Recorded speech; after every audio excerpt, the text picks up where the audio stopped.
সবাইকে সালাম ও শুভেচ্ছা। সরকারি বাংলা কলেজের 4th ইয়ার অনার্সের আমার প্রিয় শিক্ষার্থীরা, অনেক দিন পর ক্লাস নিচ্ছি। ভালো আছো আশা করি সবাই।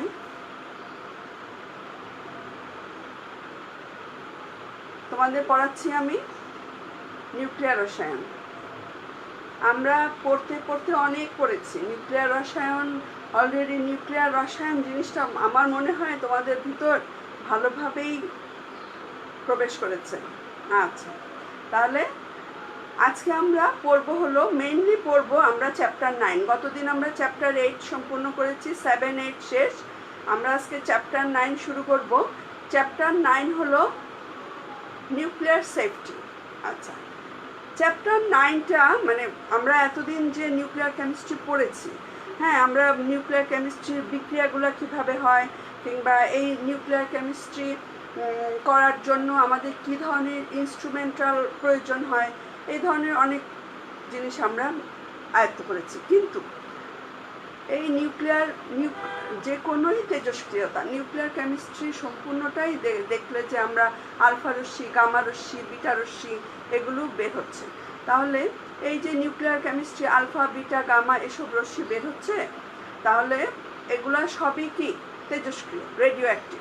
রেডিও অ্যাক্টিভ মানে এগুলোকে আমাদের শরীরের জন্য, পরিবেশের জন্য, প্রাণী জগতের জন্য সম্পূর্ণভাবেই এরা কি হার্মফুল। তাহলে এই যে নিউক্লিয়ার কেমিস্ট্রি আমরা পড়ছি, এটা শেষে আমাদের জানতে হবে এই নিউক্লিয়ার কেমিস্ট্রি নিউক্লিয়ার বিভিন্ন বিক্রিয়া যখন ঘটায়, কিংবা শিল্প কারখানায় যখন আমরা নিউক্লিয়ার রেডিয়েশনগুলোর আমরা প্রচুর ইউজ দেখেছি, আমরা শিল্প ক্ষেত্রে দেখেছি, আমাদের চিকিৎসা ক্ষেত্রে দেখেছি নিউক্লিয়ার কেমিস্ট্রির ব্যবহার, এগুলো আমরা পড়ে ফেলেছি। তাহলে এই যে আমরা রেডিয়েশনগুলো অ্যাপ্লাই করব, রেডিয়েশনগুলো যে অ্যাপ্লাই করবো, এই আমরা নর্মালি ধরো এক্সরে তো সারাক্ষণই করি, তাই না? এক্সরে যে কোনো হাড় ভাঙার জন্য কিংবা অনেক কিছুতেই আমাদের এক্সরেটা ইউজ হয়। এই এক্সরেটাও অলরেডি আমরা জেনেছি যে এটা একটা রেডিয়েশন। এক্সরে বেশি বেশি করা ভালো না, সবসময় বলে প্রয়োজন ছাড়া এক্সরে করতে হয় না, কারণ এটা এক ধরনের রে। তাহলে এই যে রে যে শরীরের কোষের জন্য ক্ষতিকর, আমাদের বডির জন্য ক্ষতিকর, পরিবেশের জন্য ক্ষতিকর, এটার জন্য আমাদের কি সেফটি দরকার, যতটুকু সম্ভব আমাদের এর জন্য কি সেফটি দরকার।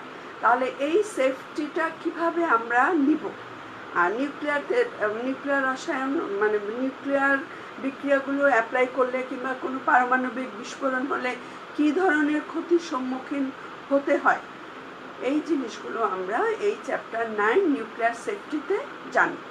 ঠিক আছে? তোমরা কতজন উপস্থিত হয়েছো আমি ঠিক জানি না।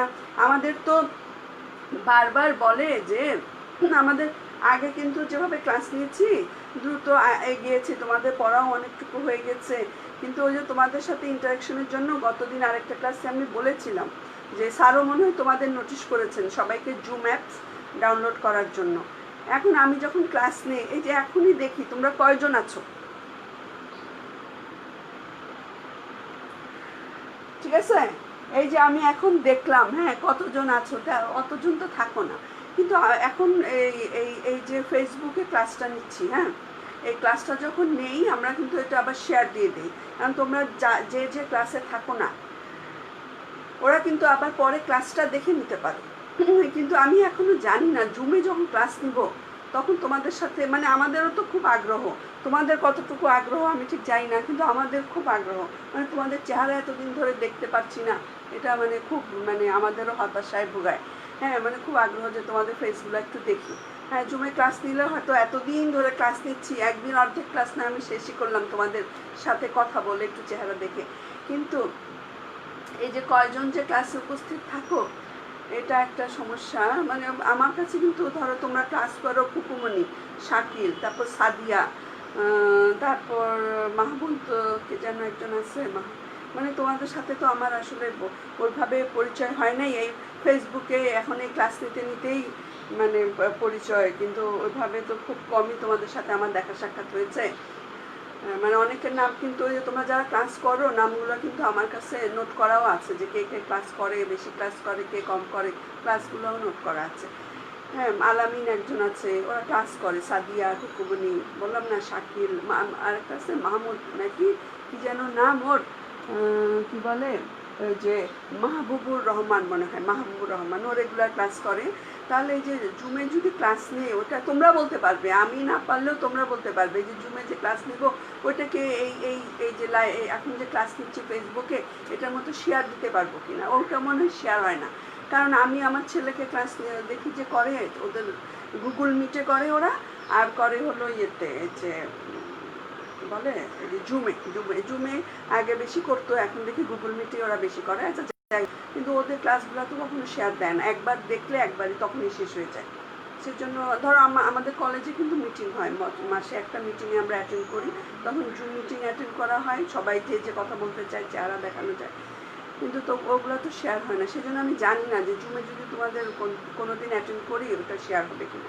যাই হোক, আমরা জুম ক্লাসটা নিব এভাবেই, যে গল্প করার জন্যই নিব, একদিন না ক্লাস না করলাম, এত ক্লাস করলাম, একদিন জুম ক্লাস নিব। এর পরবর্তী ক্লাসটাই হয়তো আমি জুমে চলে যাব, মানে এবার পূজার ভ্যাকেশন হবে তো, নভেম্বরের প্রথম ক্লাস যেটা পাবো সেটাই হয়তো জুম ক্লাসে চলে যাব। 20 মিনিট গল্প করলাম, পড়া এরকমই হবে, মানে শুধু একটু সামনে একটু গল্প করবো আর কি। আমরা এতদিন ধরে দেখা সাক্ষাৎ নাই, এগুলোও কিন্তু আমাদের একটু মানে খারাপ লাগে আর কি, দেখা কথা হলে ভালো লাগে। মানুষ তো সামাজিক জীব, তাই না? মানুষ সামাজিক জীব তো আর এমনি এমনিই হয়নি, মানে কথা একজনের সাথে আরেকজনের ইন্টারাকশন ভালো লাগে দেখেই কিন্তু এই মানুষ সামাজিক জীব। তাহলে এর আগে নিউক্লিয়ার সেফটি পড়ার আগে তোমাদের চ্যাপ্টার 2 যখন শেষ করেছি, এখন এই সেফটি পড়তে গিয়ে, সেফটিটা তোমাদের পড়াতে গিয়ে, আমি তোমাদের কিন্তু আগেও বলেছি যে আমিও তোমাদের পড়াচ্ছি নিউক্লিয়ার রসায়নটা, এটা কিন্তু আমার জন্য নতুন, মানে আমি প্রথম পড়াচ্ছি নিউক্লিয়ার রসায়ন। আমি এর আগে কিন্তু ইনঅর্গানিক, যেমন থার্ড ইয়ারে আমি কোঅর্ডিনেশন পড়াই, মাস্টার্সে কোঅর্ডিনেশন পড়াই, আর তোমাদের মানে এর আগে আমি যে এত বছরের চাকরি, আমি পড়াতাম হলো ওই যে অ্যাডভান্স ইনঅর্গানিক কেমিস্ট্রি যেটা, সেটা। হ্যাঁ, ওখানেও কোঅর্ডিনেশনের সাথে অনেক রিলেশন আছে। তাহলে এটা আমার জন্য নতুন। এই নিউক্লিয়ার সেফটি আমি পড়তে গিয়ে পড়া আগাতেই পাই না, আমি বললাম কেমিস্ট্রি তো কিছু নেই, কেমিস্ট্রি তো কিছু নেই। তারপরে একটু মানে শুরু করবো আর কি। আমরা এর আগে আমরা চ্যাপ্টার 2 যখন পড়ি, এটা আমাদের একটু জানার দরকার। 1 নাম্বার 2 নাম্বারে কোশ্চেন আসলে কখনো কখনো এটাও চলে আসতে পারে। এই যে আজকে যেটা আমি এখানে বোর্ডে লিখে রেখেছি, তেজস্ক্রিয়তার একক, ঠিক আছে? কি পড়বো?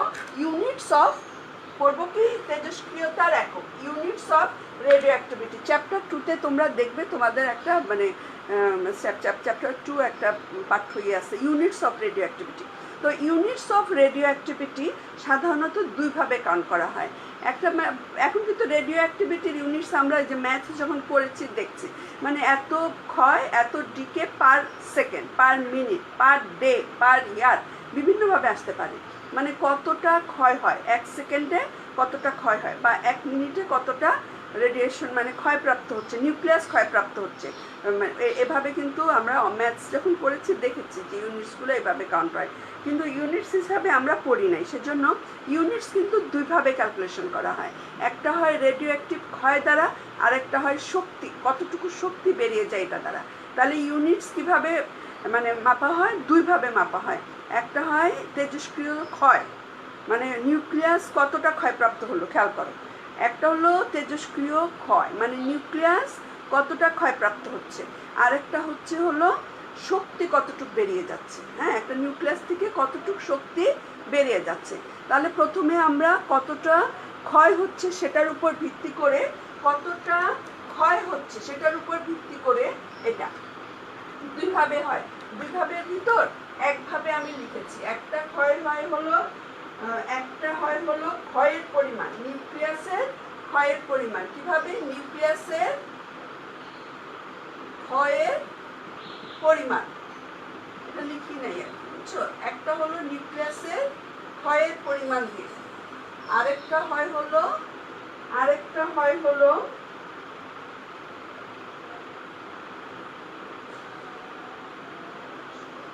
কোন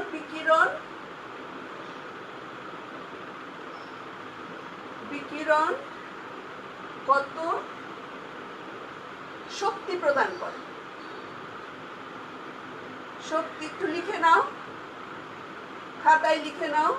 একটা হলো নিউক্লিয়াসের ক্ষয়ের পরিমাণ দিয়ে, হ্যাঁ, এটা এখন পড়বো, এরপরে এটাও বলবো কোন বিকিরণ কত শক্তি প্রদান করে দুইভাবে। তাহলে একক সমূহ দুইভাবে হয়, একটা হলো নিউক্লিয়াসের ক্ষয়ের পরিমাণ, আরেকটা হলো কোন বিকিরণ কত শক্তি প্রদান করে। তাহলে ক্ষয়ের পরিমাণটা আগে পড়ি। ক্ষয়ের পরিমাণে একটা ইউনিট হলো 20। 20 সম্বন্ধে তোমাদেরকে আমি আগেও বলেছি, এই চ্যাপ্টার 2 পড়ার সময় এই 20 সম্বন্ধে আমি তোমাদের আগেও বলেছি। 20টা কি? একটা ইউনিট হলো তেজস্ক্রিয়র একক সমূহের এই যে ক্ষয়ের পরিমাণ, এক নাম্বার যেটা আর কি ডিপ্লাসের ক্ষয়ের পরিমাণে একটা হলো 20। তাহলে 20টা কি? 1 গ্রাম রেডিয়াম থেকে, আমি সংক্ষেপে লিখেছি, 1 গ্রাম রেডিয়াম থেকে প্রতি সেকেন্ডে এই যে 3.7 × 10⁻10 যদি নিউক্লিয়াস ক্ষয়প্রাপ্ত হয়, 1 গ্রাম রেডিয়ামে প্রতি সেকেন্ডে 3.7 × 10⁻10 তেজস্ক্রিয় ক্ষয় যদি হয়, কি হচ্ছে? 20টা কি? এটাকে 20টাকে এই যে ক্যাপিটাল CI দিয়ে প্রকাশ করছে। 1 গ্রাম রেডিয়াম মানে অনেক বড় ব্যাপার, কিন্তু 1 গ্রাম রেডিয়াম, 1 গ্রাম পদার্থ, এটা কিন্তু অনেক বড় ব্যাপার। তাহলে 1 গ্রাম রেডিয়াম থেকে প্রতি সেকেন্ডে 3.7 × 10⁻10 তেজস্ক্রিয় ক্ষয় যদি হয়, সেটা হয় 1 কুড়ি। কিন্তু এটা আমি বললাম এটা কিন্তু অনেক বড় ব্যাপার, 1 গ্রাম রেডিয়াম। এটাকে সাধারণত এভাবে প্রকাশ না করে মিলি কুড়ি কিংবা মাইক্রো কুড়িতেও প্রকাশ করে। মিলি কুড়ি যদি হয় তখন এটা 10⁻7 হয়ে যায়, 3.7 × 10⁻7 হয়ে যায়। আর মাইক্রো কুড়ি যখন হবে তখন 3.7 × 10⁻, এটা 4 হয়ে যায়। ক্লিয়ার? এই হলো 1 কুড়ি। বইয়ে তো পাবেই, তারপরও এটা একটু পড়ানো দরকার। সেফটি পড়াতে গিয়ে আমার মনে হচ্ছে যে এটা তো একটু দরকার। তেজস্ক্রিয়তার পরিমাণ যদি না জানো তাহলে কিভাবে হবে। আরেকটা ইউনিট আছে, এটা খুব একটা ইউজ হয় না, রাদারফোর্ড। এটাকে প্রকাশ করা হয় RD দ্বারা। আরেকটা আছে ইউনিট রাদারফোর্ড। যে ভর থেকে প্রতি সেকেন্ডে 10⁶ তেজস্ক্রিয় ক্ষয় হয়। খেয়াল করো, রাদারফোর্ডটা হচ্ছে যে ভর থেকে, যে পরিমাণ অ্যামাউন্ট থেকে বা ভর থেকে প্রতি সেকেন্ডে 10⁶ ক্ষয় হয়, তেজস্ক্রিয় ক্ষয় হয়, সেটা হলো রাদারফোর্ড। আর আমরা এখন যে ইউনিটটা সচরাচর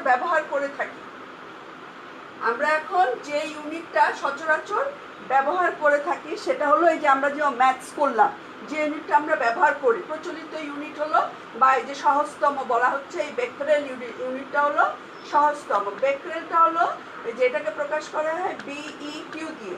আমরা কিন্তু BeQ ব্যবহার করি না, আমরা এই যে DPS ব্যবহার করি।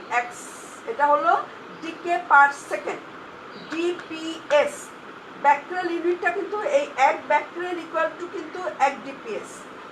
আচ্ছা, খেয়াল করো, ব্যাকটেরিয়াল ইউনিটটা কি? প্রতি সেকেন্ডে ক্ষয়ের সংখ্যা, কতটা নিউক্লিয়াস ক্ষয়প্রাপ্ত হচ্ছে। সহজ কথায়, কতটা নিউক্লিয়াস ক্ষয়প্রাপ্ত হচ্ছে, প্রতি সেকেন্ডে কতগুলো নিউক্লিয়াস ক্ষয়প্রাপ্ত হচ্ছে। তাহলে প্রতি সেকেন্ডে ক্ষয়ের সংখ্যা হলো ব্যাকটেরিয়াল, এটাই আমরা ইউজ করি। তা ব্যাকটেরিয়ালটা মানে টার্ম হিসাবে ইউজ করছি না।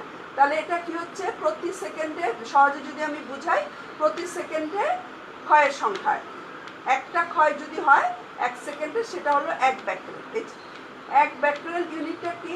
1 DPS। DPS দ্বারা বোঝায় DK, 1 DK/সেকেন্ড।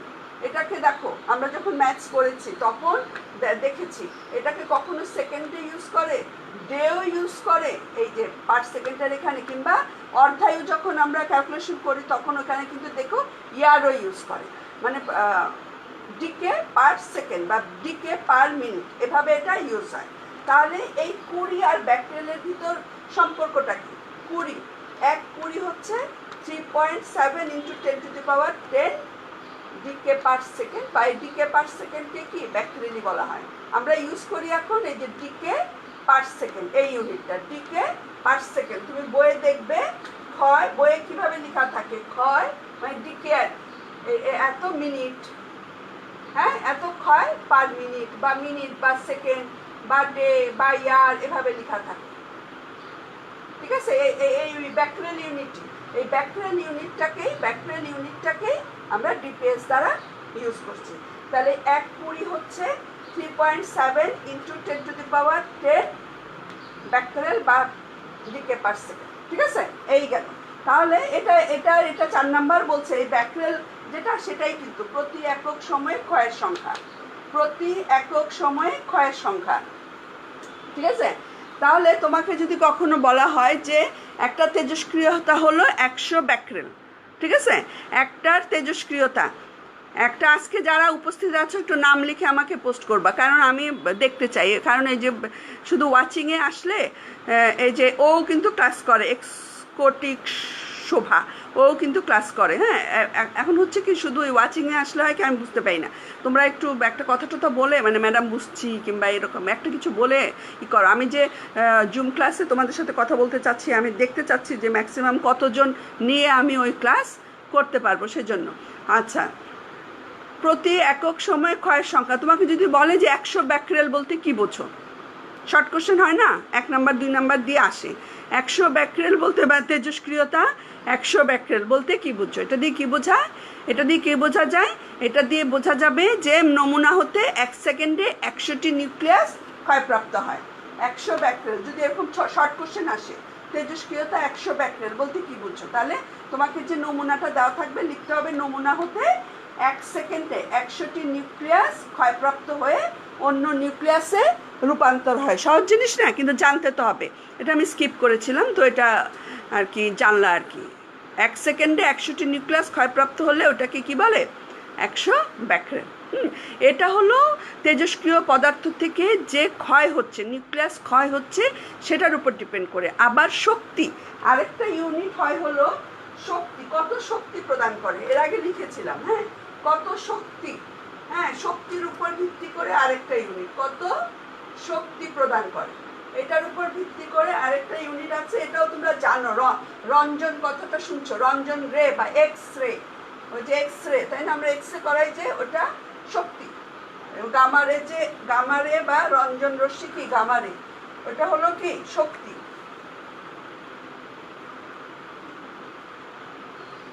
ওটা হলো শক্তি। ওইভাবে হলো 2 রকম, একটা হলো রঞ্জন শক্তি প্রদান করে যে, ওটার জন্য একটা হলো রঞ্জন,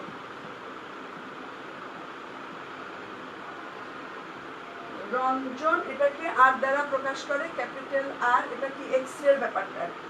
আর 2 নাম্বার হচ্ছে র্যাট, র্যাট, এই র্যাটটা কি, র্যাট ইংলিশে লিখে RAD। তুমি যদি লিখতে চাও এটা হচ্ছে radiation absorb dose, radiation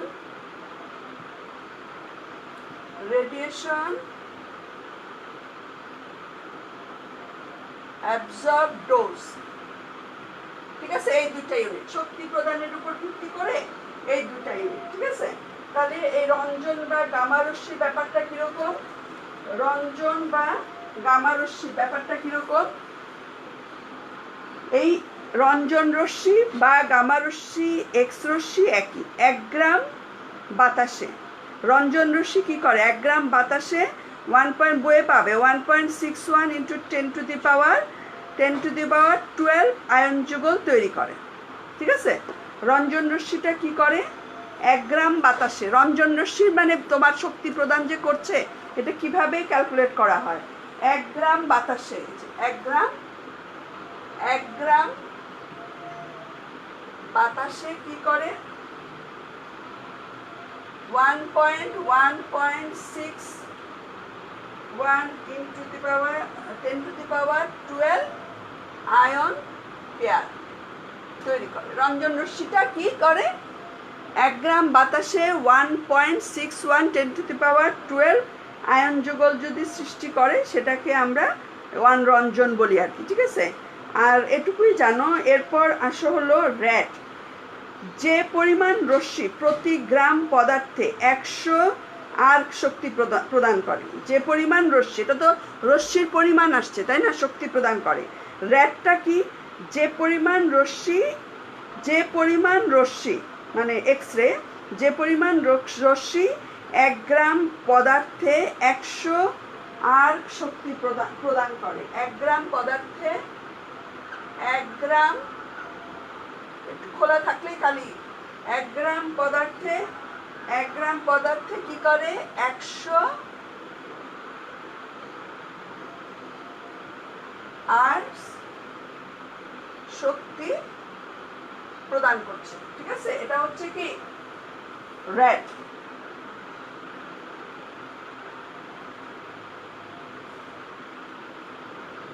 actually দেখা যায় যে রঞ্জন আর রেড প্রায় সমান একক, বুঝছো? এই রঞ্জন আর রেড কি প্রায় সমান একক, এটা মাথায় রাখবা। রঞ্জনও যা এভাবে ক্যালকুলেশন করা হয় আর কি, যে রঞ্জন বলছে যে 1 গ্রাম বাতাসে 1.61 × 10⁻12 আয়নপেয়ার তৈরি করে, আর রেড বলছে 1 গ্রাম পদার্থে 108 শক্তি প্রদান করে। হ্যাঁ, কিন্তু আলটিমেটলি পরে দেখা গেছে এই দুটা ইউনিট মানে সেম, মানে এদের শক্তির প্রদানের ক্ষমতাটা কি সেম। ওখানে হলো আয়ন যুগল আর এখানে হলো 108 শক্তি প্রদান। পরে ক্যালকুলেশন করে দেখা গেছে এই দুইটা রঞ্জন আর রেড ইউনিট সমান। হ্যাঁ, এটা আমাদের একটু মানে জানলাম আর কি, যেহেতু সেফটির ব্যাপারটা আসছে সেজন্য। সেফটি মানে ওখানে তীব্র তেজস্ক্রিয়তা আছে, আবার মৃদু তেজস্ক্রিয়তা আছে, তো শক্তির এককগুলো একটু দেখে নিলাম। তখন কোনো কারণে এটা আমার স্কিপ হয়ে গিয়েছিল। হ্যাঁ, তাহলে এখন আমরা চলে যাব আজকের মূল পড়ায়। ইউনিট বললাম, 2 ধরনের ইউনিট বললাম।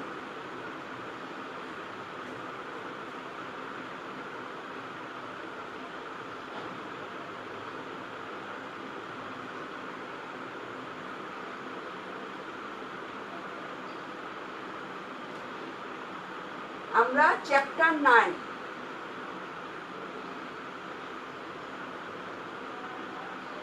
কি আছে, নিউক্লিয়ার সেফটি।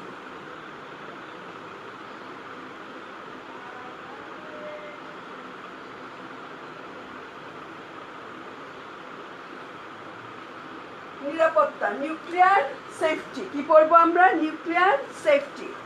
এটা হলো, আমরা যদি বাংলায় বলি নিউক্লিয়ার সেফটি, এটা বলতে আমরা কি বুঝছি? নিউক্লিয়ার সেফটি হচ্ছে নিরাপত্তা, নিউক্লিয়ার নিরাপত্তা।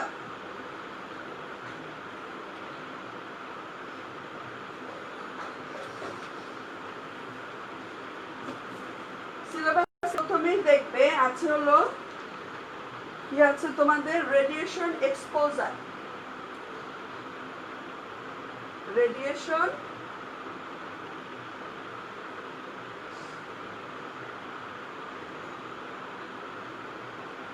এই রেডিয়েশন এক্সপোজ হলে কি হয়, আমাদের তেজস্ক্রিয়তা কি করে, পরিবেশকে দূষণ করে। রেডিয়েশন যদি এক্সপোজ হয়, হ্যাঁ, তাহলে কি হয় করে, আমাদের পরিবেশ, সম্পূর্ণ পরিবেশকেই নষ্ট করে দেয়। আমাদের বাতাস, আমাদের মাটি, আমাদের পানি সব কিছুকেই নষ্ট করে দেয়। মেইন কথা, এক্সপোজ হলে পরিবেশ দূষণ হয়। হ্যাঁ, তাহলে এই পড়াটা যেটা বললাম, এখানে কেমিস্ট্রির ব্যাপারটা খুব কমই আছে। এখানে মেনলি আমাদের মানে সবটুকুই কি আলোচনা ভিত্তিক। এটা কেন তোমাদের পড়াচ্ছি শোনো। অনেক সময় হয় কি, অনেক সময় এমন প্রশ্ন হয় যে কেমিস্ট্রি ধরো একটা রিয়াকশন থেকে যখন রিয়াক্টেন্টটা প্রোডাক্ট হয় স্পেসিফিক, তাই না? অ্যান্সারগুলো কেমিস্ট্রির অ্যান্সার কি স্পেসিফিক, তুমি ইচ্ছা করলে বানায় কিছু লিখে দিয়ে আসতে পারবে না। স্পেসিফিক কোশ্চেনের জন্য তোমার স্পেসিফিক অ্যান্সার হয়। কিন্তু তুমি এই যে এতদিন ধরে আমরা নিউক্লিয়ার কেমিস্ট্রি পড়ছি, রেডিয়েশন সম্বন্ধে জানছি, অনেক কিছু জানি, আমরা এখন অনেক কিছু জানি, কিন্তু জেনারেল কনসেপ্ট আছে আমাদের, নিউক্লিয়ার কেমিস্ট্রির জেনারেল কনসেপ্ট আমাদের আছে। তাহলে এই জেনারেল কনসেপ্ট থাকলে কিছু কিছু কোশ্চেন আইডিয়া করে লেখা যায়। কি আমি ঠিক বলছি? হ্যাঁ, আমার সাথে একমত। জেনারেল তোমার একটা সাবজেক্টের মেইন যদি তুমি জানো, হ্যাঁ, তখন কিছু কিছু কোশ্চেন তোমার কি আইডিয়া থেকে লেখা যায়। ওই যে আইডিয়া থেকে লেখা যায়, সেই আইডিয়া থেকে লেখার প্রশ্ন তোমার আসবে এই চ্যাপ্টার 9 নিউক্লিয়ার সেফটি থেকে।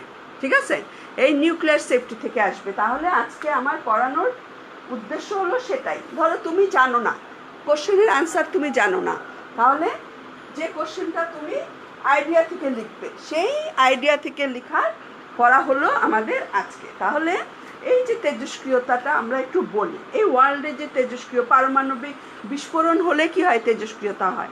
নর্মালি তোমার অ্যাটমসফিয়ারে যদি রেডিও অ্যাক্টিভ মৌলগুলো থাকে তাহলে ওইটা কি হবে, প্রাকৃতিক তেজস্ক্রিয়তা, তাই না? নর্মালি আমাদের যদি কি রেডিও অ্যাক্টিভ মৌল অ্যাটমসফিয়ারে থাকে সেটা হলো প্রাকৃতিক তেজস্ক্রিয়তা, ওইটাকে তো আমরা কোনোভাবেই কি দমন করতে পারবো না। কিন্তু পারমাণবিক বিস্ফোরণ সংক্রান্ত যদি কোনো তেজস্ক্রিয়তা হয় তখন সেই বিকিরণে কি হয়, বললাম যে পরিবেশের বাতাস তো হয়ই, বায়ু, মাটি, পানি সবই কি বিষাক্ত হয়ে যায়। এরকম ঘটনা কি জানি আমরা সবাই, কি এরকম একটা ঘটনা ঘটেছিল সেকেন্ড ওয়ার্ল্ড ওয়ারের সময়, কি জাপানের হিরোশিমা আর নাগাসি শহরে দুটি শহর ধ্বংস করে ফেলা হয়েছিল কি পারমাণবিক বোমা বিস্ফোরণের কারণ। এরকম ধরো এখনও যে আমেরিকা চীন, এই যে করোনার সময়ও দেখলা না ওরা লাগালাগি করে, আমেরিকা আর চীন ধারণা করে যে না, আমেরিকা তো সর্বশক্তি, ওদের থাকতেই হবে, তাই না? ওরা হলো সুপিরিয়র, ওরা কারো অধীনতা মানবে না। ওয়ার্ল্ডটা এখন এভাবে চলছে না, ওদের হাবভাবে এরকম। আচ্ছা যাই হোক, তখন আমেরিকা মাঝে মাঝে ভয় পায় যে চীন, আমি কিন্তু আগেই বলেছি আজকে কেমিস্ট্রি না, আজকে হলো এই যে গল্পের ক্লাস। হ্যাঁ, তাহলে আমেরিকা হচ্ছে ভয় পায় যে চীন মনে হয় তার চেয়ে বেশি মানে রেডিও অ্যাক্টিভ বোমা কিংবা পারমাণবিক বোমা, হ্যাঁ অ্যাটম বোমা তৈরি করে ফেলেছে ওরা, নিউক্লিয়ার মানে এই যে অ্যাটমিক এনার্জিতে শক্তিশালী হতে কিন্তু দেখো আজকে ওয়ার্ল্ডে সবাই চাচ্ছে। এখন দেখো আমাদের বয়স খেয়াল করো, একটু কথা বলি, আমাদের বয়স দেখো 50 অ্যাবাভ, হ্যাঁ ধরো। আচ্ছা, তাহলে এই 50 বছরের আগের এই ওয়ার্ল্ড আমি দেখেছি, বাংলাদেশ আমি দেখেছি। আমি যে বাংলাদেশ দেখেছি এখন সেই বাংলাদেশ আমি এখন তো খুঁজে পাই না কোথাও। হ্যাঁ, আমরা যে বাংলাদেশ, ওয়ার্ল্ডও এরকম ছিল। তোমরা আগের দিনের সিনেমা কিংবা ইন্ডিয়ান সিনেমাগুলো দেখলে, সবাই তো দেখে ইন্ডিয়ান সিনেমা, হ্যাঁ দেখলে দেখবে ওদের সিনেমাগুলোও কি সামাজিক ছিল, হ্যাঁ মানে ফ্যামিলি কেন্দ্রিক সামাজিক ছিল। আজকালকার সিনেমা কিন্তু এরকম না। ওয়ার্ল্ডেও কি আজকাল শুধু কে কার উপরে যাবে, বাংলাদেশেও দেখো সব দিকে এই যে দেখো এই যে দুর্নীতি এত হচ্ছে, মানে কে কার উপরে উঠবে। কিন্তু এত উপরে ওঠার কি দরকার আছে? তুমি নিজে এখন তোমরা যে বয়সে আছো নিজে চিন্তা করবা। হ্যাঁ, আমার লাইফ কতটুকু, এই যে আমার 50 হয়ে গিয়েছে, হ্যাঁ এক্সিট করে গিয়েছি, তাহলে আমি আর 10 বছর মানে আচ্ছা ঠিক আছে, মানে আল্লাহ কাকে কোন দিন নিয়ে যায় আমরা কিন্তু জানি না। হ্যাঁ, যে কোনো দিন আল্লাহ নিয়ে যেতে পারে। হ্যাঁ, কিন্তু তারপরও আমরা আশা করি যে আচ্ছা আমি আর হয়তো 10 বছর, আচ্ছা 10 বছর সুস্থভাবে বাঁচবো, এরপর বেঁচে থাকলে তো একটু অসুস্থ হয়ে বেঁচে থাকবো, তাই না? তাহলে এই যে এই কথাগুলা যে মানুষের এত টাকার কি দরকার, মানে আমার শেষে আমার ফ্যামিলি, আমার ছেলে মেয়ের জন্য আচ্ছা আমি নয় কিছু করলাম, তার ছেলে মেয়েও খেয়ে শেষ করতে পারবে না, এত পয়সা মানুষের কি দরকার, এত টাকার কি দরকার? এই যে শক্তি নিয়ে এত মানে দ্বন্দ্ব, এত হুলস্থুল করার কি দরকার বুঝি না। এই যে পারমাণবিক শক্তি নিয়ে আরেকটা কথা কি জানো তোমরা, তখন হয়তো আরেকটু ছোট, এই যে ইরাকের সাদ্দাম হোসেনকে যে মেরে ফেললো, হ্যাঁ ফাঁসি দিয়ে মেরে ফেললো, এই ঘটনা তো জানো। তখন মানে বললো যে ইরাকে ওরা পারমাণবিক শক্তিতে অনেক শক্তিধর হয়ে যাচ্ছে, ওর উপর ব্লেম কে ছিল, যে প্রকাশ করে না কিন্তু ভিতরে ওরা অনেক ক্ষমতাশীল হয়ে গেছে পারমাণবিক। কিন্তু এই যে ইরাককে ডিস্ট্রয় করে দিয়ে ওই দেশের ভিতর কিন্তু কোনো পারমাণবিক স্থাপনা কিন্তু খুঁজে পায়নি, কিন্তু মানুষটাকে শেষ করে দিয়েছে। হ্যাঁ, যে এগুলো আমরা দেখি আর কি, আমরা তো ছোট মানুষ, আমরা তো আর এত মানে, কিন্তু আমরা দেখি মানে এত ডিস্ট্রাকটিভ মনোভাব মানুষের এখন হয়ে গিয়েছে, কেন যে হলো। তারপরে ধরো এই যে এখনকার যুগে ফেসবুক ধরো সবার খুব জনপ্রিয়, আমরা হয়তো মাঝে মাঝে দেখি, মানে তো আগে যা দেখতাম না এখন আরও বেশি দেখতে হয়, কারণ সব এই যে কলেজের নোটিশগুলো আসছে, মেসেঞ্জার গ্রুপের নোটিশগুলো আছে, আমরা এখন ডিপেন্ডেন্ট হয়ে গেছি ফেসবুকে। কিন্তু ফেসবুকে কখনো কেউ কারো লাইফের খারাপ জিনিস কিন্তু দেয় না, সবাই শুধু সুখের খবরটুকু বেশি প্রকাশ করে। এগুলো হয় কি, এগুলো প্রকাশ করা ঠিক না। এখন আমরা যে দৃষ্টিভঙ্গিতে দেখি আর কি, অনেকে হয়তো মানে কাজ নাই মানুষের, যদি মানুষের জীবনে কাজটা খুব প্রয়োজন, কাজ থাকলে মানুষ এসব এত কিছু করে না, কাজ নাই করে আর কি। তাহলে কি হবে যে ওগুলো দেখে কিন্তু আরেকজন কি হতাশায় ভুগে, বুঝছো? এগুলো করতে হয় না, মানে ঠিক আছে তো খবরের জন্য দরকার আছে, যেমন এই যে না থাকলে তোমাদের যে এখন ক্লাস নিচ্ছে অবশ্যই প্রযুক্তির দরকার আছে, কিন্তু প্রযুক্তি খারাপ কাজে ইউজ করলে ওই প্রযুক্তির কিন্তু কোনো দরকার নেই। এটাই হলো সমস্যা। আগে মানুষের মানসিকতার পরিবর্তন করতে হবে। এই যে তেজস্ক্রিয় শক্তি নিয়ে এত দ্বন্দ্ব, এই যে আমেরিকা চীন ওদের ভিতরেও এই যে পারমাণবিক শক্তি নিয়েই কিন্তু দ্বন্দ্ব, পাকিস্তানের সাথেও কিন্তু দ্বন্দ্ব, পাকিস্তানেও নাকি পারমাণবিক, ওই ইরাকের মতো হয়তো হবে, ইরাকের মতো হবে, দেখা যাবে যে দেশ ধ্বংস করে ফেললে ভিতরে কিছুই আর খুঁজে পাওয়া যাচ্ছে না। আচ্ছা ঠিক আছে, আমরা পড়ায় চলে আসি তাহলে। এই যে আমরা ওটা হলো পারমাণবিক বোমার চেয়ে কিন্তু হাইড্রোজেন বোমা কিন্তু আরও বেশি শক্তিশালী। হ্যাঁ, হাইড্রোজেন বোমা কিন্তু আরও বেশি শক্তিশালী। এর ধ্বংসাত্মক ধ্বংসলীলা কখনো চোখে আমরা দেখি নাই, কিন্তু পারমাণবিক বোমা জাপানে যে দুটা পারমাণবিক বোমার ধ্বংসলীলা কিন্তু আমরা দেখেছি। তারপরে এই যে জাপানি ধ্বংসলীলাটা কীরকম হয়েছিল দেখা গিয়েছে যে ওরা তো তাৎক্ষণিক অনেক মৃত্যুবরণ করেছে, তারপরও যারা ছিল ওরাও কিন্তু আর বেশি দিন বাঁচে নাই কিংবা বিকলাঙ্গ হয়ে গিয়েছিল। এখন দেখো এই যে তেজস্ক্রিয় শক্তিটা আমাদের কিসের জন্য লাগছে? আমরা নিউক্লিয়ার ফিশন বিক্রিয়ায় দেখে আসি প্রচুর পরিমাণে শক্তি উৎপন্ন হচ্ছে। তাহলে মানে প্রোডাকশন, মানুষ যেহেতু বেড়ে গিয়েছে উন্নতির জন্য, মানে সভ্যতার উন্নতির জন্য বিকল্প শক্তি, আমাদের প্রচুর শক্তির প্রয়োজন হচ্ছে, জ্বালানি শক্তি। আগে এত ওয়ার্ল্ড এত গরমও ছিল না, এসিরও প্রয়োজন ছিল না। এখন এই যে সবার বাসায় এসি, হ্যাঁ মানে সবার বাসায় বলতে অনেকের বাসায় আছে। মানে আমি তো উত্তরায় থাকি, হ্যাঁ আমি যদিও লাগাই নেই, কিন্তু ইচ্ছা করলে লাগাতে পারি, কিন্তু আমার মনে হয় যে কি জানো, আমার মনে হয় যে প্রয়োজন নাই নাকি। দেখি যে অনেকের বাসায় এসি, এই যে প্রয়োজন, চাহিদা বেড়ে যাচ্ছে। এই চাহিদা বাড়ার জন্যই কি জ্বালানির বিকল্প উৎস হিসাবে কি পারমাণবিক শক্তির ব্যবহার হয়েছে। পারমাণবিক চুল্লি স্থাপন করে অধিক শিল্প প্রসারের চিন্তা করা হচ্ছে। এই পারমাণবিক চুল্লি একটা 1986, হ্যাঁ 86-এ, তখন আমরা পড়ি, কলেজে পড়ি, হ্যাঁ 86-এ কি সোভিয়েত রাশিয়ার এটা তোমরা ঘটনাটা হয়তো মানে ইদানিংকালের ঘটনা, যদি জেনারেল নলেজ সম্বন্ধে একটু পড়ো তাহলে এটা জেনে থাকবে। এখন তো তোমাদের বইই আছে। সোভিয়েত রাশিয়ার ইউক্রেনের চেরনোবিল শহরে এরকম পারমাণবিক শক্তির আবিষ্কারের জন্য যে পারমাণবিক একটা ভয়াবহ দুর্ঘটনা হয়েছে কি মানে এটা নিরাপত্তার জন্য, যে কোনো পারমাণবিক শক্তি কেন্দ্রে নিরাপত্তার জন্য কিন্তু কিছু মানে প্রিকশন নেওয়া হয়, সেটা কোনো কারণে চালু ছিল না। তার ফলে কি হয়েছিল, পারমাণবিক চুল্লিটা অনেক গরম হয়ে বাস্ট হয়ে যাওয়ার ফলে প্রায় 2000 ডিগ্রি সেলসিয়াস তাপমাত্রা তৈরি হয়েছিল। এবং আগ্নেয়গিরির যেরকম অগ্নুৎপাত হয়, এটা তো ধরো টিভিতে দেখে থাকবে, সেরকম অগ্নুৎপাতের যে লাভাটা নির্গত হয় ওই ধরনের আগ্নেয়গিরির অগ্নুৎপাতের মতোই এখান থেকে কি 2000 ডিগ্রি সেলসিয়াস টেম্পারেচারে মানে চুল্লি থেকে গলিত পদার্থ বের হয়ে আসে।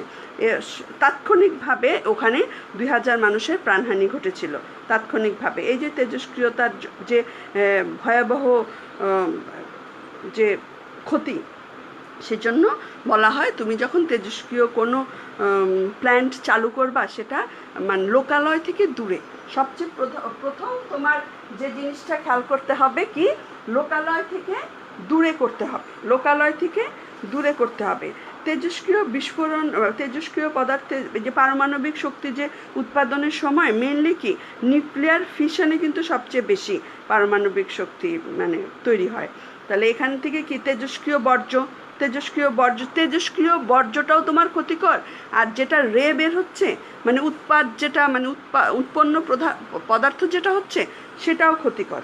এই ক্ষতিকর পদার্থগুলো কি করে আমাদের বাতাসে থাকছে, বাতাস থেকে আমাদের শরীরে চলে আসতেছে, বাতাসে থাকবে, মাটিতে থাকবে, পানিতে থাকবে, সব কিছু এখানে। এই যে চেরনোবিলের যে দুর্ঘটনার কথাটা বললাম, চেরনোবিলের পাশেই ছিল পোল্যান্ড। চেরনোবিলের দুর্ঘটনার পরে অনেকগুলো ইউরোপীয় কান্ট্রিতে তেজস্ক্রিয়তার প্রভাব মানে এতটুক পর্যন্ত ছড়িয়ে গিয়েছিল। তা ওরা তখন ওই যে মাটিতে যে চলে আসে, সেজন্য মাটি থেকে ওই ঘাস কিন্তু গরু খেয়ে দুধ মানে ওই গরু থেকে কিন্তু দুধটা পাওয়া যায়। তখন ওই যে দুধ বিক্রি মানে গরুর দুধ নিষিদ্ধ হয়ে গিয়েছিল, যে গরুর দুধ মানে গরু থেকে দুধ নেওয়া যাবে না, ওই যে ঘাসের থেকে তেজস্ক্রিয়তাটা আবার শরীরে চলে আসবে, সেজন্য ওখানে দুধ নিষিদ্ধ হয়ে গিয়েছিল। তাহলে তেজস্ক্রিয় রশ্মিগুলো কি আমরা কিন্তু জানি, আলফা রশ্মি, বিটা রশ্মি, গামা আর নিউট্রন, এগুলো হলো তেজস্ক্রিয় রশ্মি। ঠিক আছে, তাহলে কি হচ্ছে, তেজস্ক্রিয় শক্তি থেকে মেনলি কি হয়, তেজস্ক্রিয় শক্তি থেকে সস্তায় বিদ্যুৎ উৎপন্ন পাওয়া গেলে তাহলে পরিবেশের জন্য যদি পারমাণবিক শক্তি থেকে সস্তায় প্রচুর বিদ্যুৎ যদি পাওয়া যায়, সেজন্যই কিন্তু এই পারমাণবিক শক্তি নিয়ে এত গবেষণা। কিন্তু যদি কোনো যান্ত্রিক গোলযোগ দেখা যায় কিংবা কোনো মানুষের যদি কোনো অবহেলা দেখা যায়, তাহলে সেটা কি ভয়াবহ বিপর্যয় ডেকে নিয়ে আসে। তাহলে আমাদের কি করতে হবে, এই নিরাপত্তার জন্য, সেফটির জন্য আমাদের কি করতে হবে, অবশ্যই নিয়ন্ত্রণ বিধিগুলো কঠোরভাবে মানতে হবে। আর আবাসিক স্থান থেকে অনেক দূরে এই স্থাপনা তৈরি করতে হবে। ওই যে না করেও তো পারা যাবে না যে বাদ দিয়ে দিব, মানুষ তো উত্তর শুধু উন্নতিই চাচ্ছে। মানুষের অর্থনৈতিক উন্নয়নের জন্য কিন্তু এই পারমাণবিক শক্তি মানুষ চেষ্টা করেই যাবে। এই পারমাণবিক চুল্লি স্থাপন করে পারমাণবিক চুল্লি থেকে শক্তি পাওয়ার জন্য ওই শক্তিটাকে আবার জ্বালানি শক্তি, বিদ্যুৎ শক্তি এভাবে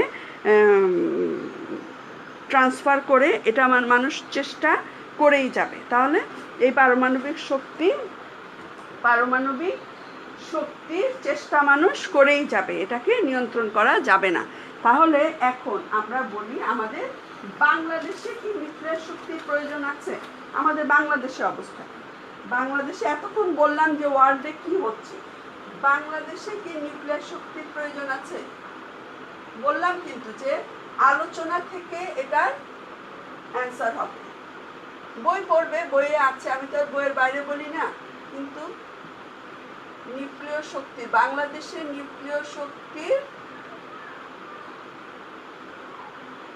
আবশ্যকতা, বাংলাদেশের নিউক্লিয়ার শক্তির কি প্রয়োজন আছে? প্রয়োজন তো আছেই, তাই না? কারণ কি কি কাজে নিউক্লিয়ার শক্তি ব্যবহার করা হয় এটা কিন্তু অলরেডি আমরা পড়ে ফেলেছি। এর আগে যে দুটো চ্যাপ্টার পড়লাম, ওই দুটো চ্যাপ্টারে কিন্তু এই নিউক্লিয়ার শক্তি কোথায় কোথায় ব্যবহার করা হয় সেটা কিন্তু আমরা পড়েছি। কোথায় ব্যবহার করা হয়, তাহলে বাংলাদেশ কি আর পিছায় থাকবে? বাংলাদেশও তো চাবে, তাই না, উন্নতি চাবে। কিন্তু বাংলাদেশে এই শক্তির চাহিদা বাড়ছে, তাই না, চাহিদা বাড়ছে। তাহলে বাংলাদেশে কিন্তু পূরণ করতে পারছে না।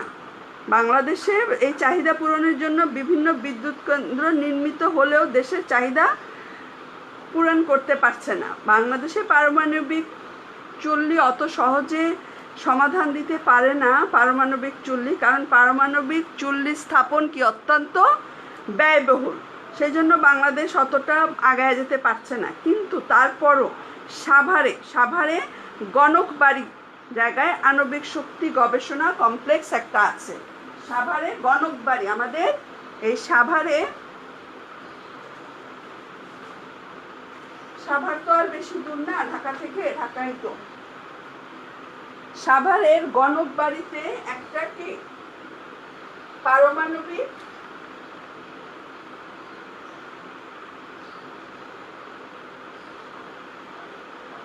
আণবিক শক্তি গবেষণা কেন্দ্র,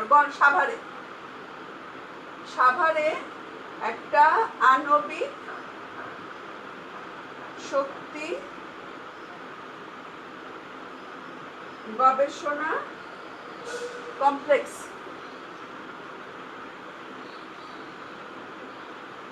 একটা আছে। ঠিক আছে, এখানে এই কমপ্লেক্সে পারমাণবিক গবেষণা চুল্লি কি স্থাপন করা হয়েছে।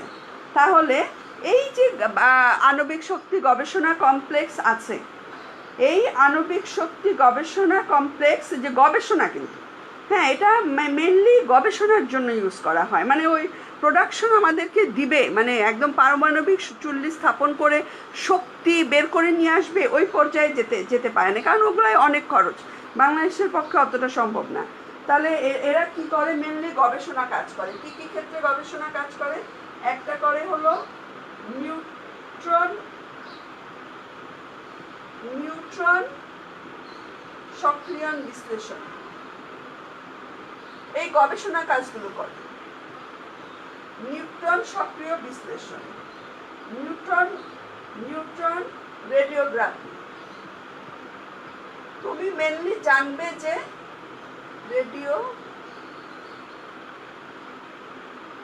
রেডিওগ্রাফি, তুমি মেনলি জানবে যে বাংলাদেশে যেটা হয় ওটা মেনলি গবেষণা কাজ করে। হ্যাঁ, নিউট্রন বিচ্ছুরণ পরীক্ষা করে, এই নিউট্রনের উপরে কাজ করে বিচ্ছুরণ। এই নিউট্রন বিচ্ছুরণ আমাদের লাগে, কারণ ওই যে আমরা পড়িয়েছি না যে কৃষিক্ষেত্রে, তারপর বিকিরণ করা হয়, যে বিকিরণ শক্তিটা কাজে লাগানো হয়। কারণ চিকিৎসা ক্ষেত্রে বলেছি, কৃষিক্ষেত্রে, তারপর ক্যান্সার নিরাময়ে বিকিরণ শক্তি কাজে লাগে। মানব সম্পদ প্রশিক্ষণ দেয়, ম্যান পাওয়ার মানব সম্পদ আর কি, ম্যান পাওয়ার ট্রেনিং এর ব্যবস্থা করে। মানে আরেকটা হলো মেনলি আমি বললাম না, শিক্ষা বা এডুকেশন। হ্যাঁ, এই সম্বন্ধে পারমাণবিক শক্তি বা আণবিক শক্তি সম্বন্ধে ইনস্ট্রুমেন্টগুলো কিভাবে ইউজ করতে হয়, এই ধরনের কাজগুলো করে থাকে। মানে ম্যান পাওয়ার ট্রেনিং মেনলি, বুঝছো? আর ওই যে বিকিরণ শক্তিটা তো আমাদের কাজে লাগে, বিকিরণগুলো কাজে লাগায়। ওই ক্যান্সার নিরাময় বললাম না, কিছু কিছু কাজ তো করা হয়, মানে অল্প কাজ করা হয়, বুঝছো? ওই ম্যাসিভ যে কার্যক্রম, সেই পর্যায়ে কিন্তু বাংলাদেশ যেতে পারেনি। এখন এই বাংলাদেশে মেনলি কি বিকিরণগুলো কাজে লাগায়, অনেকগুলো কিন্তু কাজে, কি কাজে লাগে মানে ইউজ, এগুলো কিন্তু আমরা দেখে এসেছি। ওটা আমি আজকে আর বলবো না, কি ক্ষেত্রে ইউজ হয় এগুলো আমরা দেখে এসেছি।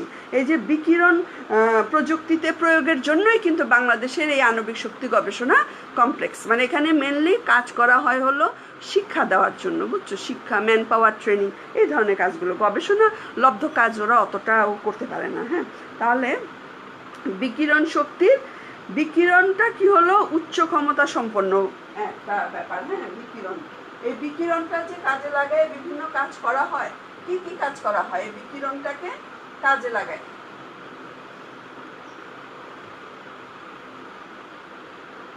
রেডিয়েশন, বুঝছো? রেডিয়েশনটাকে কাজে লাগায়। ওই যে খাদ্য জীবাণু মুক্ত করে, বলছিলাম না, খাদ্য জীবাণু মুক্ত করে।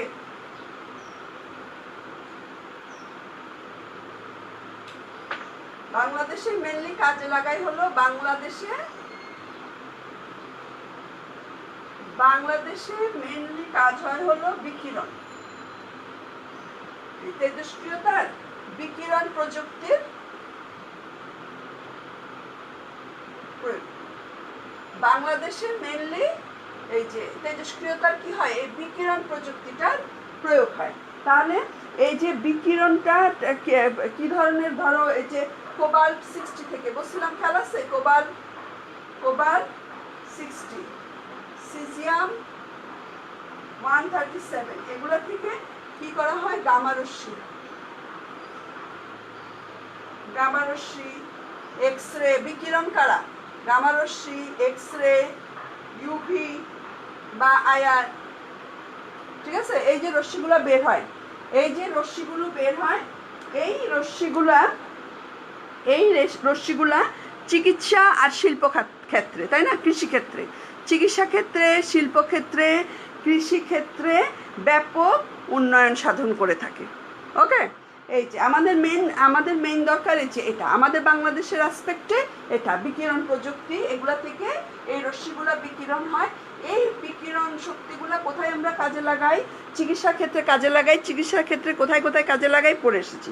চিকিৎসা ক্ষেত্রে কাজে লাগাই, তারপর শিল্প ক্ষেত্রে, কৃষিক্ষেত্রে, এই ক্ষেত্রগুলার উন্নয়ন সাধনের জন্য এগুলো আমরা কাজে লাগাই। তাহলে উচ্চ শক্তির বিকিরণ প্রযুক্তি ব্যবহারের সুবিধাটা কি? এই যে বিকিরণ শক্তিটা ব্যবহারের সুবিধাটা কি? এই সুবিধাটা হলো দ্রুততার সাথে এই কাজগুলো করা যায়। হ্যাঁ, জনবল কম লাগে। ম্যানুয়ালি কাজ করতে কি জনবল বেশি লাগে? তাহলে অল্প জনবল দিয়ে, মানে আর্থিকভাবে সাশ্রয়ী এবং পরিবেশ বান্ধব হিসাবে আমরা কিছু ক্ষেত্রে এই বিকিরণগুলোকে কাজে লাগাতে পারি। কি ক্ষেত্রে কাজে লাগাই? সাধারণত কি ক্ষেত্রে কাজে লাগাই? আমরা পলিমার রূপান্তর করে থাকি, এটা আমাদের দরকার। হ্যাঁ, আমাদের বাংলাদেশে আমরা কি কাজ করি? এই তেজস্ক্রিয়তার কাজ, বিকিরণ আমরা মেনলি করি, বিকিরণ, পলিমার রূপান্তর। বাংলাদেশে এই কাজগুলো হয়, বাংলাদেশে এই কাজগুলো হয়। পলিমার রূপান্তর হয়, শুষ্ককরণ, শুষ্ককরণ এবং প্রলেপ, উপরে আর কি, ধরো কাঠের উপর প্রলেপ দিচ্ছে, এবং প্রলেপ, প্রলেপন, জীবাণুমুক্তকরণ, এটা এর আগে পড়িয়েছি যে খাদ্য জীবাণুমুক্ত করে, জীবাণুমুক্ত কিংবা ওয়েস্টেজ, এই যে গার্বেজে যেগুলো যায়, জীবাণুমুক্তকরণ, ওয়েস্টেজ, আমাদের বাসা বাড়ি থেকে যে ওয়েস্টেজগুলো যায়, খাদ্য সংরক্ষণ,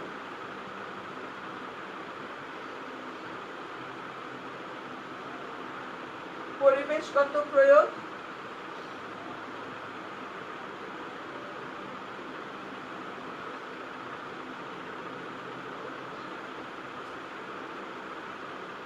গবেষণা ও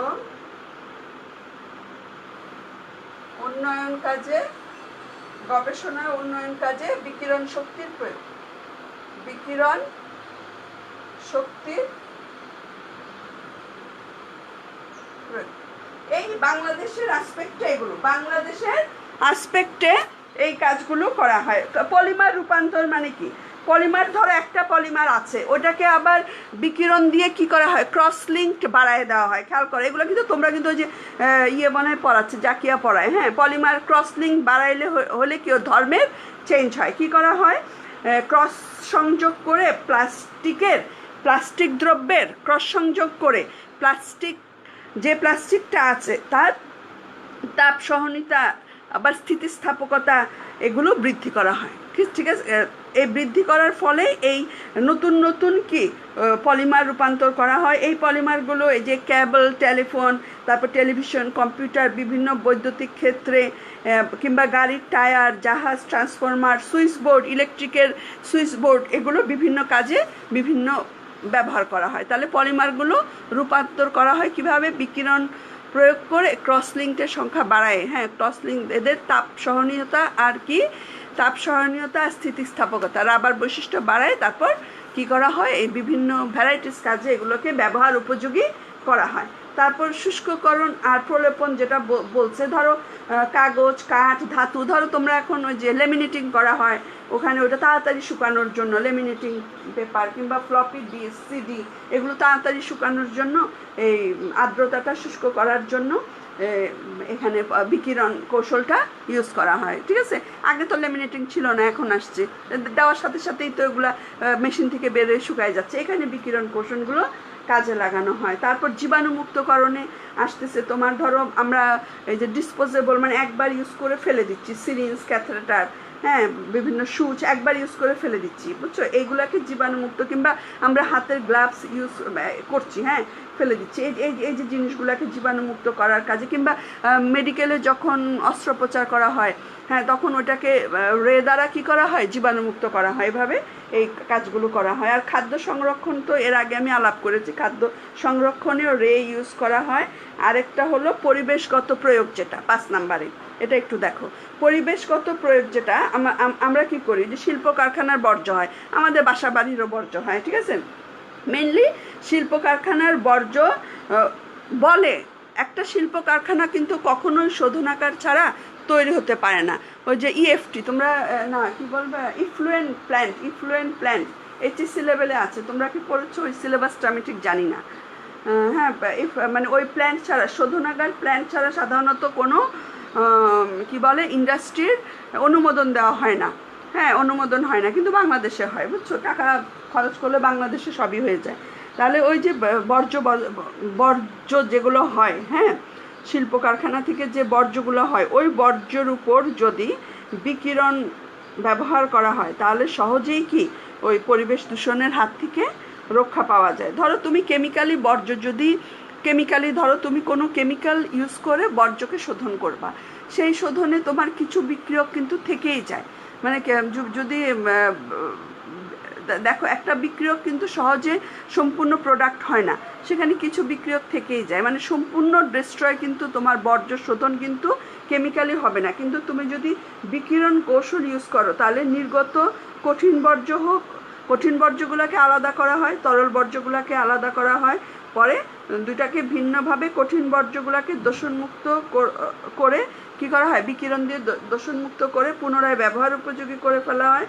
তাহলে এই যে বিকিরণ প্রণালীতে কি করা হয়, ইলেকট্রন বিম বা গামা রশ্মি বা ওই যে এক্স রে, ইলেকট্রন বিম, গামা রশ্মি বা এক্স রে, তারপরে যে আইআর, এগুলো বর্জ্যের উপর যদি অ্যাপ্লাই করা হয় তাহলে ওরা তীব্রভাবে ওই আঘাত করে। তাহলে ইলেকট্রন ওইখান থেকে কি করা হয়, ইলেকট্রন বিচ্ছিন্ন করা যায়।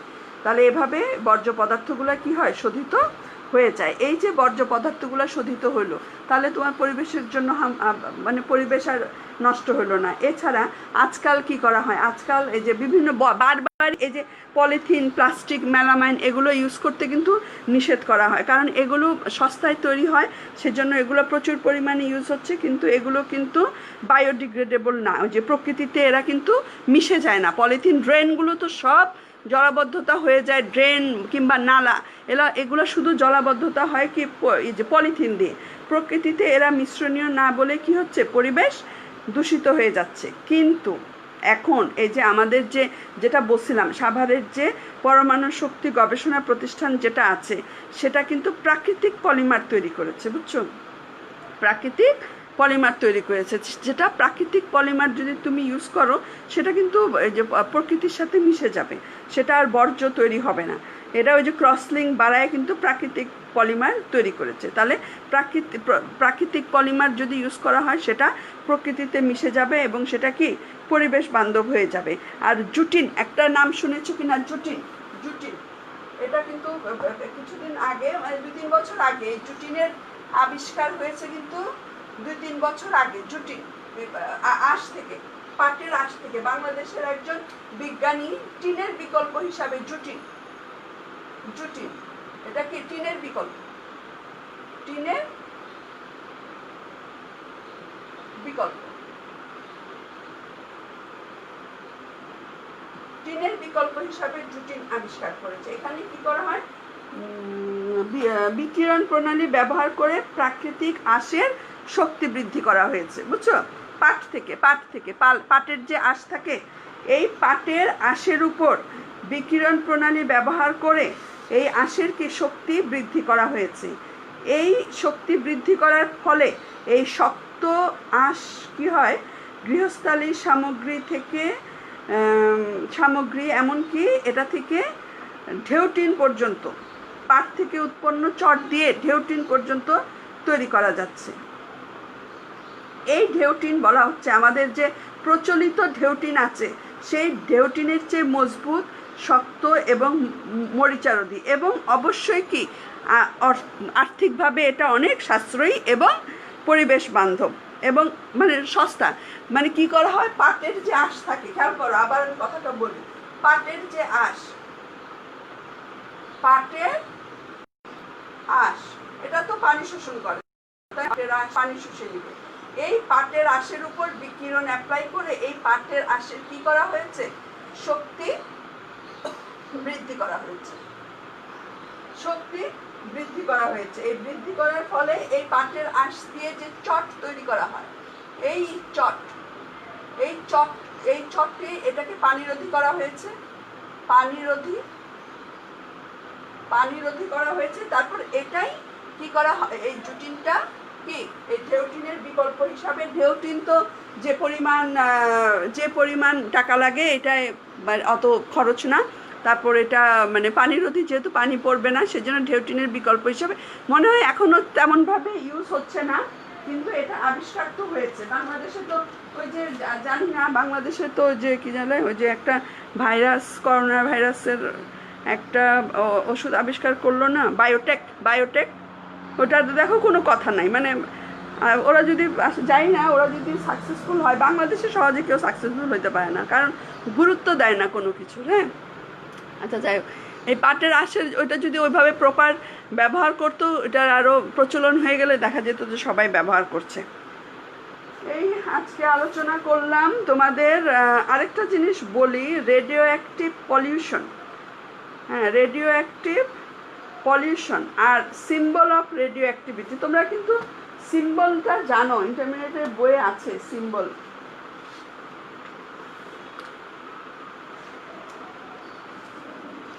তেজস্ক্রিয় দূষণটা বলতে তুমি কি বোঝো? তেজস্ক্রিয় রেডিও অ্যাক্টিভ পলিউশন কখন হচ্ছে? রেডিও অ্যাক্টিভ পলিউশন কখন হচ্ছে? রেডিও অ্যাক্টিভ পলিউশন হচ্ছে প্রাকৃতিক তেজস্ক্রিয় মৌল থেকে প্রাকৃতিক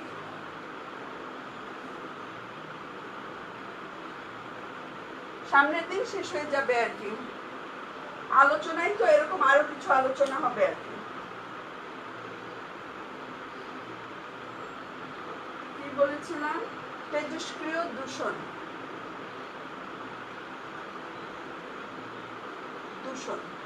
দূষণটা বলতে আমরা কি বুঝি, কতভাবে দূষণ হতে পারে আর কি, তাই না? আরেকটা হলো symbol of radioactivity, symbol of radio activity.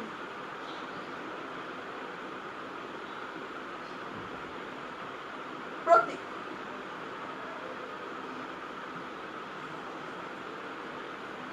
Radio active দূষণটা কতভাবে হতে পারে? প্রাকৃতিক দূষণও হতে পারে, কিন্তু ওটা তো প্রাকৃতিক তেজস্ক্রিয় মৌলের তুমি যদি অসতর্ক ব্যবহার করো আর কৃত্রিম উপায়ে তেজস্ক্রিয় মৌলের অসতর্ক উৎপাদন, প্রক্রিয়াকরণ বা ব্যবহারের সময় যদি তেজস্ক্রিয় রশ্মির বিকিরণ হয়, তাহলে পরিবেশের উপর কি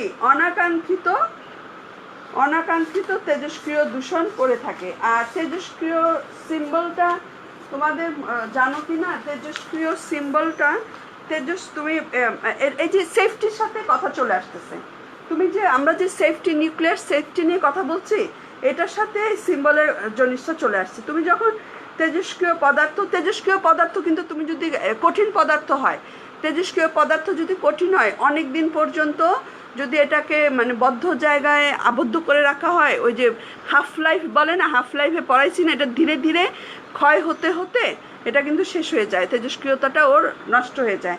তেজস্ক্রিয়তার সিম্বলের কথাটা এজন্য আসছে,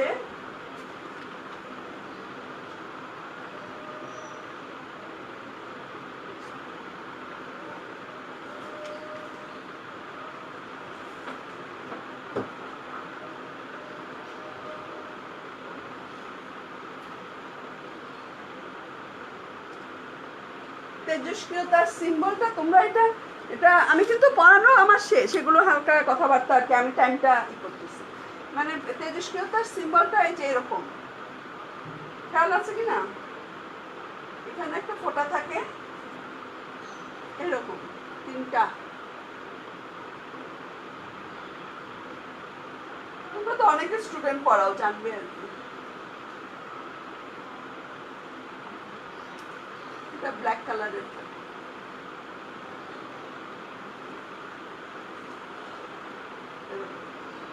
হ্যাঁ তেজস্ক্রিয়তার সিম্বল। এটা আমি দেখালাম, এটা তোমাদের প্রয়োজন নাই, মানে পড়ার খাতিরে এসেছে আর কি। আমি কিন্তু আর কঠিন কিছুতে যাচ্ছি না, মানে টপিকস আমার শেষ হয়ে গেছে পড়ানো, টাইমটাও কভার করছি আর কি। যে তেজস্ক্রিয়তার সিম্বলটা তুমি যখন একটা তেজস্ক্রিয় পদার্থ ধরো বোতলে রাখবা, কিংবা তরল পদার্থ হলে বোতলে, কিংবা কঠিন পদার্থ হলে প্যাকেটে রাখবা, তখন এটার উপর অবশ্যই তোমার তেজস্ক্রিয়তার এই সিম্বলটা থাকতে হবে, এটাই হলো কথা। প্যাকেটের মধ্যে তেজস্ক্রিয় পদার্থ থাকলে ওই প্যাকেটের উপর রেডিও অ্যাক্টিভ শব্দটি প্রিন্ট করা হয়, তারপর লেবেলের নিচে যে তেজস্ক্রিয়তার, এটা আন্তর্জাতিক চিহ্ন কিন্তু, বুঝছো?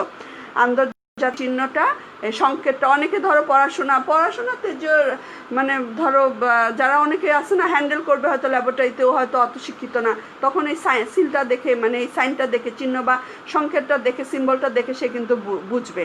এটাকে সাধারণত এই চিহ্নটি ত্রিপ্রলেপ বা ট্রাইফয়েল নামে পরিচিত। এই যে তেজস্ক্রিয়তার আন্তর্জাতিক যে চিহ্নটা, এই যে আমি যেটা আঁকলাম, এটাকে ট্রাইফয়েল এটাকে বলে, ট্রাইফয়েল। হ্যাঁ, এই চিহ্নটি সাধারণত হলুদ রঙের পটভূমিতে, ওই যে যেটা আর কি বডি, হ্যাঁ মানে আমার যেটা হোয়াইট কালার, সেখানে থাকে হলো হলুদ রঙের পটভূমিতে কালো বা টকটকে লাল রঙের থাকে।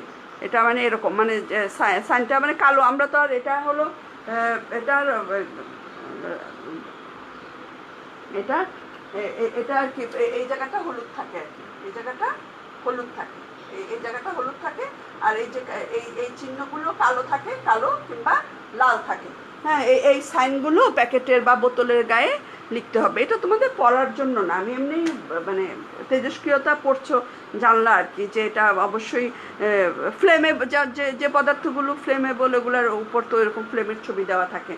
হ্যাঁ, তাহলে এই তো অনেক কিছু আমাদের আরও কিছু পড়া আছে। আজকে যে আলাপগুলো করলাম, আজকে যে আলাপগুলো করেছি, এই আলাপগুলো থেকে ওই যে বাংলাদেশের অ্যাসপেক্টে তেজস্ক্রিয়তাটা কতটুকু প্রয়োজন কিংবা কেন প্রয়োজন সেই জিনিসগুলো বললাম।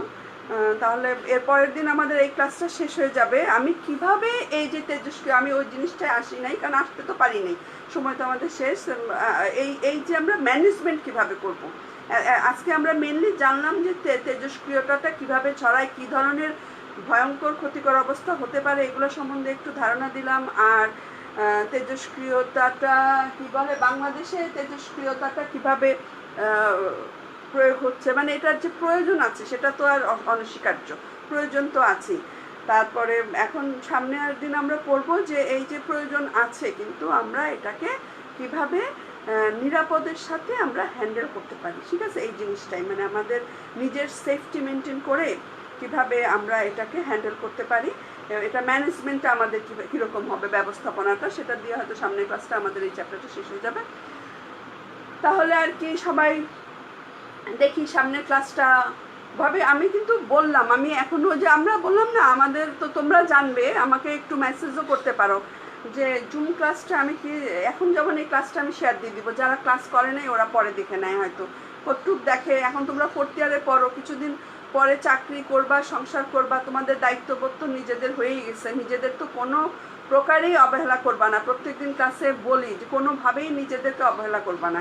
এই কেমিস্ট্রি পড়াই মানে এই যে পড়াচ্ছি নিউক্লিয়ার কেমিস্ট্রি তো কতদিন ধরে পড়াচ্ছি, এতদিন কি আমরা নর্মালি ক্লাস করলে কি এতদিন ধরে আমরা নিউক্লিয়ার কেমিস্ট্রি পড়াতে পারতাম না? কখন পরীক্ষার ডেট চলে আসতো, বিভিন্ন পরীক্ষা থাকতো, পরে কলেজ বন্ধ থাকতো। আর এমনিও তো পড়া তো অনেক আগায়, যেহেতু 1 ওয়ে আমি শুধু কথা বলি, তোমরা তো আমাকে কোনো রকমই বিরক্ত করতে পারো না, সেজন্য 1 ওয়ে পড়া একটু পড়া দ্রুত আগায়। তাহলে এই যে তোমরা কিন্তু এই পড়ার বাইরেও এই কেমিস্ট্রি পড়া দিয়ে শুধু কেমিস্ট্রির চাকরি, বুঝছো, আর অন্যান্য আদার্স চাকরি কিন্তু তোমার ম্যাথ জানতে হবে, ইংলিশ জানতে হবে। আজকাল এগুলো জানা কিন্তু, ইংলিশ তো তোমার তুমি এই মোবাইল থেকেই কত ধরনের ইংলিশ শেখা হচ্ছে। হ্যাঁ, তো কীভাবে এগুলার সম্বন্ধে তোমরা কিন্তু অনেক আপডেট হয়ে যাবে, বুঝছো। এগুলা এত অ্যাভেলেবেল সময় কি পাবো, সময়টাকে অবশ্যই কাজে লাগাতে হবে।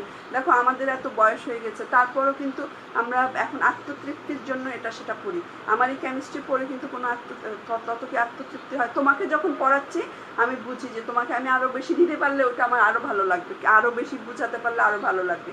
কিন্তু ওই যে কতদিন আগে একটা ক্লাস নিয়েছি, আজকে একটা ক্লাস নিলাম, এতদিন পরে তারপরেও কিন্তু বসে থাকি না। হয়তো আমরা এই বয়সে একটু ধর্মকর্ম বেশি করি, কিন্তু সময় কিন্তু বসে থাকি না, মানে অলস সময় কিন্তু কাটাই না, মানে কাজ করি, এটা সেটা করতেই থাকি। হ্যাঁ, তো তোমরাও কিন্তু তোমাদের সময়টাকে কোনোভাবেই কিন্তু নষ্ট করবে না। মানে তোমাদের যা এই কেমিস্ট্রি পড়া কিন্তু অনেক কঠিন। এই কেমিস্ট্রি আবার যখন পরীক্ষা চলে আসবে তুমি কিন্তু এই পড়া ছাড়া অন্য কিছুর দিকে আর নজর দিতে পারবে না। বাংলাও কিন্তু লেখার প্র্যাকটিস লাগে। তুমি একটা অফিসার র্যাঙ্কে কোথাও পরীক্ষা দিতে গেলে তোমার যেমন একটা ইংলিশ দেখবে যে তুমি ইংলিশটা ফ্লুয়েন্টলি লিখতে পারছো কিনা, তুমি বাংলাও সঠিকভাবে লিখতে পারছো কিনা, সেন্টেন্সগুলো ওগুলোও কিন্তু দেখে। তাহলে এই জন্য পড়া থেকে যত পড়বে অত কিন্তু তুমি ইংলিশ পড়লে কিন্তু ইংলিশের উপর দখল চলে আসে, বাংলা পড়লে বাংলার উপর দখল আসবে। তো ওগুলা কিন্তু তোমরা কোনোভাবেই এই কেমিস্ট্রির বাইরে কিন্তু তোমরা সেগুলোও পড়বে, বারবার বলি। হ্যাঁ, আর ম্যাথস একটা প্র্যাকটিসের ব্যাপার, বুঝছো। এখন তো ধরো অনেক তোমাদের লেভেলের ছেলেপেলেরা করতো কি, আমরা সবসময় স্টুডেন্টদের বলতাম যে তোমরা 8, 9 স্টুডেন্ট পড়াও, 9, 7, 8, 9 অনেক সময় ধরো একদম ভালো মানে দখল না থাকলে এসএসসি স্টুডেন্ট মানে নেওয়া উচিত না, কিন্তু 7, 8 তো পড়ানো যায়। ওখানেই কিন্তু যে ম্যাথগুলো আছে সেগুলোই তোমার বিসিএসে আসবে, সেগুলোই বিভিন্ন অঙ্ক পরীক্ষায় আসবে। তোমার এইচএসসি লেভেল কিংবা একদম ক্লাস 10-এর অঙ্কের জন্য দরকার নেই, মানে পাটিগণিত যেটা আর অ্যালজাবরা মানে নর্মাল অ্যালজাবরা, এগুলো কিন্তু মানে এখন তো আর হয়তো বা ওই প্রাইভেটের অপশনগুলো হয়তো নাই তোমাদের, আমি জানি না আছে কি না। ওগুলো থাকলে তো চর্চা থাকে, আর না থাকলে তোমরা নিজেরা কিন্তু হাত ছাড়বে না, ঠিক আছে। 4th ইয়ার পরীক্ষা দিলেই তো তুমি চাকরির পরীক্ষায় তারপর তো চাকরির জন্য অ্যাপ্লাই করতে পারবে, মাস্টার্সের জন্য তো আর বসে থাকতে হবে না। তাহলে ঠিক আছে, ভালো থাকো সবাই। একটু বুদ্ধি দেই আর কি, কাছে থাকলে তো আরও কথা বলতাম। ভালো থাকো সবাই। নিজেকে নিজে রক্ষা করবা, সেফ থাকবা, এবং মাস্ক অবশ্যই মাস্ক করে বাইরে বেরোবা। আমি তো বেরোলে 2টা করে পড়ি, অত তো বেরো হই না, বেরোলে আমি 2টা করে পড়ি আর কি। হ্যাঁ, সব ভালো থাকো। হ্যাঁ, না বের হয়ে তো একদম পারাও যায় না। ঠিক আছে, সবাই ভালো থাকো, সবার জন্য অনেক অনেক শুভকামনা। শেষ করছি। হ্যাঁ, খোদা হাফেজ।